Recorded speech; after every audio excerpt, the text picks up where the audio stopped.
সবার কাজে বিজি ছিল, তো আমাকে ভিডিও বানিয়ে দেওয়ার কেউই ছিল না। তো এখানে অনেকগুলো আইটেম ছিল, আমি পরে বলবো এখানে কী কী আইটেম ছিল। তো আমি সমস্ত কিছুই আপনাদেরকে দেখাবো। তার আগে আমাকে অনেকেই আশীর্বাদ করেছে, সেই ভিডিওগুলো দেখাচ্ছি।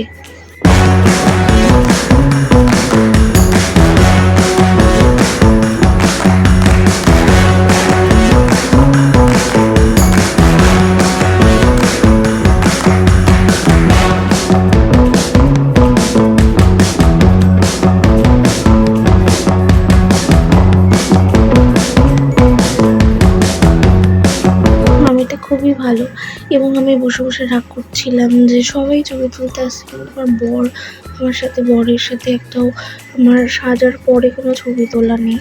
তো তারপরে এসেছিল একটা কাকিমুনির ছেলে, তো আমার ভাই হয়। তো একে আমি কোলে বসিয়ে খাওয়াটা শুরু করবো, এবং এ প্রচণ্ড বদমাস, প্রচণ্ড দুষ্টু। তো সবাই এটা এক্সপেক্ট করে আছে যে আমার কোলে যে আসবে সে যেন সেম এর মতোই হয়, মানে আমাকে খুব জ্বালাতন করে। কিন্তু আমি এটা মানি না, যে যেমনই হওয়ার সে এমনি তার নেচার নিয়েই পৃথিবীতে আসবে, এবং সব কিছুই ডিপেন্ড করে যে আমি তাকে কেমনভাবে তৈরি করছি, সেটাও ম্যাটার করে। তো